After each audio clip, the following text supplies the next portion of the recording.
नमस्कार, अक्ष एडु पॉइंट में आपका स्वागत है। इस वीडियो में हम बाल विकास एवं शिक्षा शास्त्र के कुछ महत्वपूर्ण प्रश्न लेकर आए हैं जो आपके यूपी टेट परीक्षा के लिए बेहद महत्वपूर्ण हैं। इससे पहले हमने यूपी टेट के लिए बहुत सारे वीडियो अपने चैनल पर अपलोड कर दिए हैं जिन्हें आप हमारे चैनल पर विजिट करके देख सकते हैं। आज की क्लास शुरू करने से पहले आप सभी से मेरा निवेदन है कि आप हमारे वीडियो को लाइक कर दें और चैनल को सब्सक्राइब करें। आपके वीडियो लाइक करने से हमें मोटिवेशन मिलता है और यह वीडियो उन लोगों तक पहुंच जाएगा जिन्हें इस वीडियो की जरूरत है। चलिए शुरू करते हैं।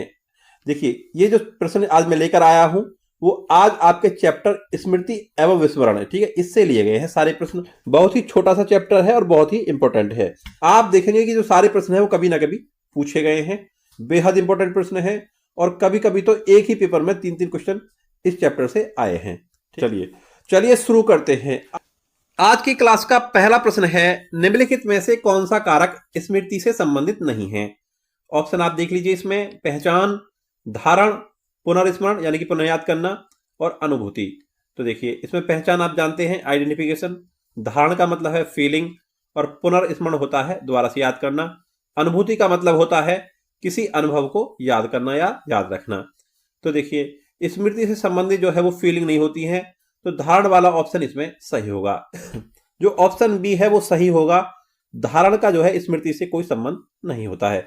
ठीक है, बाकी सब में स्मृति की जरूरत पड़ेगी। स्मृति आप जानते ही होंगे, याददाश्त यानी कि मेमोरी। तो यहां पर ऑप्शन बी सही होगा। चलिए अगले प्रश्न की ओर बढ़ते हैं। अगला प्रश्न है, निम्नलिखित में से स्मरण करने की कौन सी विधि है? तो देखिए, जो नीचे दी हुई विधि है उनमें से उन्होंने पूछा है स्मरण यानी कि याद करने की विधि कौन सी है। तो देखिए, इसमें पहली विधि है मिश्रित विधि। क्या होती है इसको समझ लेते हैं। इस विधि में पूरे पाठ को पहले पढ़ना, फिर कठिन हिस्सों को अंशों में बांटकर याद करना। यह पूर्ण और अंश विधि का संयोजन है। तो देखिए, मिश्रित विधि में पूर्ण और अंश दोनों विधियां आती हैं। तो इसमें पूरे पाठ को पहले पढ़ना, उसके कठिन हिस्सों को जो है अंशों में बांटकर याद करना। ठीक है, ये आती है मिश्रित विधि में। और दूसरी विधि है विचार साहचर्य विधि। ठीक है, इस विधि में किसी भी जानकारी को याद करने के लिए अन्य परिचित या संबंधित विचारों के साथ जोड़ा जाता है, जिससे स्मरण आसान हो जाता है, यानी याद करना आसान हो जाता है।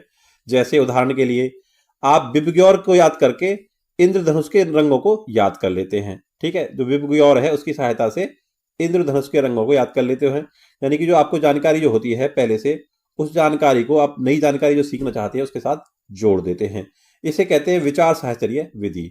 तो देखिए, जो दोनों ही विधि है वो स्मरण यानी याद करने के लिए लाभकारी हैं, मददगार हैं। तो यहाँ पर ऑप्शन सी सही होगा। ए और बी दोनों ही जो विधि हैं स्मरण करने की विधि हैं। तो यहाँ पर ऑप्शन सी सही होगा, ए और बी दोनों। ठीक है, आप समझ गए होंगे मिश्रित विधि और विचार साहचर्य विधि। चलिए आगे बढ़ते हैं, अगले प्रश्न की ओर चलते हैं। अगला प्रश्न है, निम्न में से किस विधि का उपयोग स्मृति के मापन के लिए नहीं किया जाता है? तो देखिए, इसमें जो है सारे ऑप्शन आप पढ़ लीजिए। तो इसमें जो है स्मृति का संबंध नहीं होता है तार्किक विधि से, यानी तर्क करने से जो है स्मृति का कोई संबंध नहीं होता है। ठीक है, तो स्मृति का संबंध तार्किक विधि यानी तर्क से कोई संबंध नहीं होता है। ऑप्शन बी यहां पर सही होगा। चलिए अगले प्रश्न की ओर चलते हैं। फ्राइड के अनुसार, यानी फ्राइड ने क्या कहा है, चारों ऑप्शन आप पढ़ लीजिए।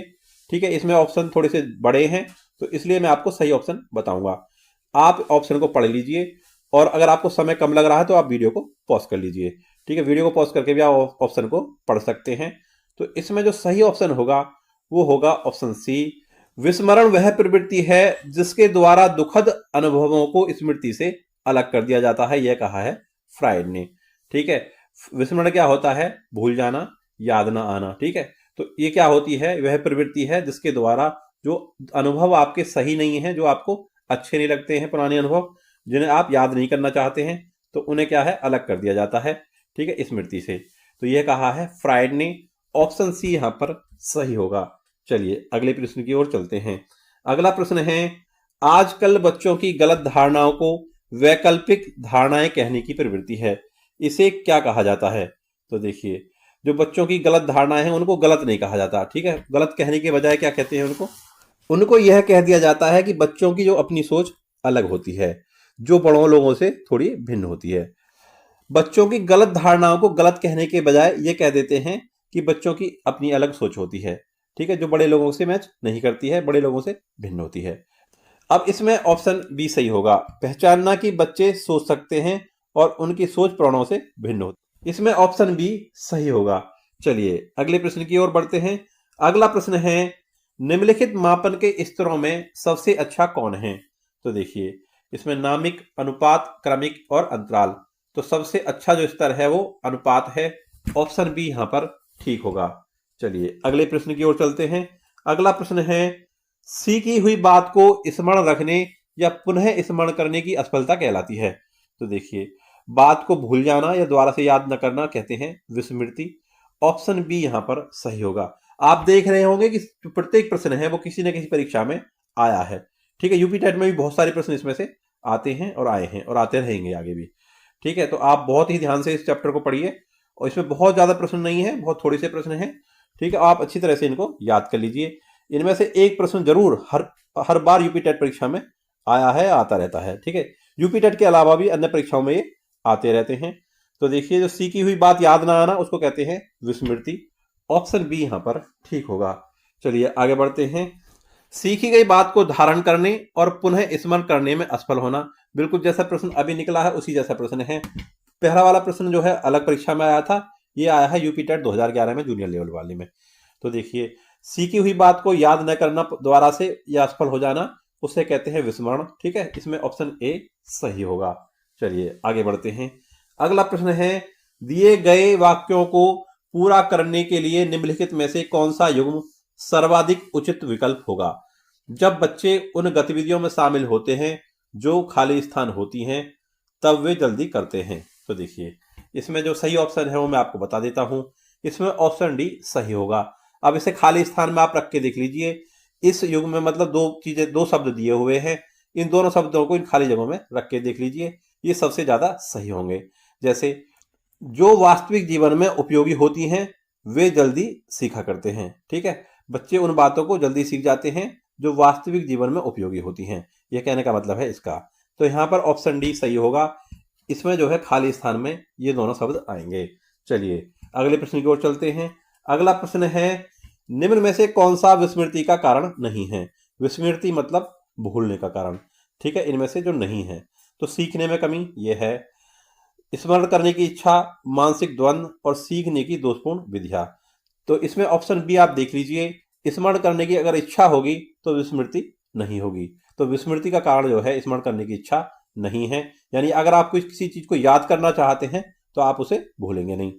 तो यहां पर ऑप्शन बी सही होगा। चलिए आगे बढ़ते हैं। अगला प्रश्न है, आगमनात्मक तर्क के स्तरों में कौन सी शामिल नहीं है? अब देखिए इसमें 4 विकल्प दिए हुए हैं। सबसे पहले हम ये समझ लेते हैं कि आगमनात्मक तर्क होता क्या है। आगमनात्मक तर्क क्या होता है? यह एक तार्किक प्रक्रिया है जिसमें विशिष्ट अवलोकनों या उदाहरणों से एक सामान्य निष्कर्ष निकाला जाता है। यह भविष्यवाणियां करने और निर्णय लेने के लिए ज्ञान का उपयोग करता है, लेकिन निष्कर्ष हमेशा निश्चित नहीं होते बल्कि संभावित या विश्वसनीय होते हैं। जैसे ये देखा गया कि जब जब गर्मी पड़ती है तब बारिश होती है। तो इसी आधार पर बहुत सारे डेटा इकट्ठे किए गए कि जहां जहां गर्मी पड़ी और उसके बाद बारिश हुई, तो उसके बाद ये निष्कर्ष निकाला गया कि हाँ, जब भी गर्मी पड़ेगी तब बारिश होने की संभावना बहुत ज्यादा होती है या बारिश होती है। तो इसमें जो है 3 स्तर आए, यानी कि अवलोकन। अवलोकन में क्या होता है, इसमें तथ्य एकत्रित किए जाते हैं, यानी कि डाटा इकट्ठा किया जाता है, जानकारी जुटाई जाती है। दूसरा है प्रयोग, उसमें एक पैटर्न देखा जाता है। जैसे डेटा इकट्ठा हो गया कि जब जब गर्मी पड़ती है और बारिश होती है, तो बहुत सारा डेटा ऐसा इकट्ठा कर लिया जगह जगह का, और उसमें ये देखा गया कि हाँ ये सच है कि जब जब गर्मी पड़ती है बारिश होती है या बारिश होने की संभावना बहुत ज्यादा होती है। और तीसरा है सामान्यकरण। सामान्यकरण में होता है कि निष्कर्ष निकाला जाता है कि हाँ हाँ ऐसा ही है कि जब जब गर्मी पड़ती है जब जब बारिश होती है। ठीक है, तो जो तीनों स्तर है वो आगमनात्मक तर्क के स्तर हैं। कल्पना इसका हिस्सा नहीं है। तो उन्होंने पूछा है कि इस स्तर में शामिल नहीं है, तो कल्पना इसमें शामिल नहीं है। ऑप्शन डी यहां पर ठीक होगा। चलिए आगे बढ़ते हैं। अगला प्रश्न है, संगणन का सिद्धांत निम्न में से किसकी व्याख्या करता है? अब देखिए संगणन का सिद्धांत क्या होता है, जब किसी जानकारी को पहली बार सीखने के बाद वह थोड़ी देर के लिए अल्पकालिक स्मृति में रहती है, लेकिन समय बीतने के साथ संगणन प्रक्रिया के कारण वह स्मृति स्थायी हो जाती है। यानी जैसे जैसे समय बीतता है वो याददाश्त क्या है, स्थायी होती चली जाती है। यह कहता है संगणन का सिद्धांत। तो इसका संबंध है स्मृति से, यानी कि याददाश्त से। तो यहाँ पर ऑप्शन बी ठीक होगा, यानी संगणन के सिद्धांत का जो संबंध है वो स्मृति से है। ऑप्शन बी ठीक होगा। चलिए बढ़ते हैं अगले प्रश्न की ओर। अगला प्रश्न है, स्मृति स्तर एवं बोध स्तर के शिक्षण प्रतिमान की संरचना में कौन सा सोपान उभयनिष्ठ है? सबसे पहले ये समझ लीजिए कि स्मृति स्तर और बोध स्तर क्या होते हैं। तो देखिए, जब कोई अध्यापक बच्चों को कोई जानकारी देता है और उसे याद करने के लिए देता है, ठीक है, कोई बच्चों के सामने कोई जानकारी प्रस्तुत करता है और कहता है कि इसे याद करना है, ठीक है, याद करने के हिसाब से जानकारी प्रस्तुत करता है। और बोध स्तर में क्या, कोई भी अध्यापक बच्चों को अच्छी तरह से समझाता है, ठीक है। बोध स्तर का मतलब होता है समझने से या समझाने से। तो इसमें क्या होगा, दोनों ही प्रतिमान में कौन सा सोपान उभयनिष्ठ होगा, यानी कि दोनों में कॉमन होगा। तो देखिए, आप देखेंगे कि दोनों में ही जो है जानकारी प्रस्तुत करनी पड़ेगी, तो प्रस्तुतिकरण जो है दोनों में उभयनिष्ठ होगा। ऑप्शन डी यहाँ पर सही होगा। जब तक जानकारी प्रस्तुत नहीं की जाएगी तब तक बच्चे ना तो याद करेंगे और ना ही समझेंगे। तो समझाने के लिए, याद कराने के लिए प्रस्तुतिकरण की आवश्यकता है, यानी कि दोनों में ये उभयनिष्ठ है, दोनों में कॉमन है। डी ऑप्शन यहाँ पर सही होगा। चलिए बढ़ते हैं अगले प्रश्न की ओर। अगला प्रश्न है, शिक्षार्थी फैशन शो को देखकर मॉडल्स का अनुकरण करने की कोशिश करते हैं, तो ये क्या इस प्रकार के अनुकरण को कहा जाता है? तो देखिए, जब कभी भी किसी को देखकर नकल करके सीखते हैं, ठीक है, या अनुकरण करते हैं, अनुकरण करने का मतलब ही होता है नकल करके सीखना, तो वहां पर होता है सामाजिक अधिगम, ठीक है। इस पर एल्बर्ट बंडूरा ने एक अधिगम सिद्धांत भी दिया है, जिसका मतलब होता है बच्चे जो हैं वो समाज को देखकर सीखते हैं, समाज का अनुकरण करके सीखते हैं, समाज की नकल करके सीखते हैं। तो यहाँ पर ऑप्शन सी सही होगा। इस प्रकार के अधिगम को कहते हैं सामाजिक अधिगम, यानी कि नकल करके सीखना, ठीक है। ऑप्शन सी यहाँ पर सही होगा। तो देखिए, ये चैप्टर बहुत छोटा सा है लेकिन बहुत ही इंपॉर्टेंट है। इसमें इतने ही प्रश्न हैं जो बार बार आए हैं, ठीक है, इससे ज्यादा प्रश्न थे नहीं। तो आप इन्हीं प्रश्नों को अच्छी तरह से याद कर लीजिए। तो क्लास आपको कैसी लगी इसके बारे में आप हमें कमेंट बॉक्स में जरूर बताएं। वीडियो अगर आपको अच्छी लगी तो वीडियो को लाइक करें और चैनल को सब्सक्राइब करें। मिलते हैं अगले वीडियो में, तब तक के लिए नमस्कार।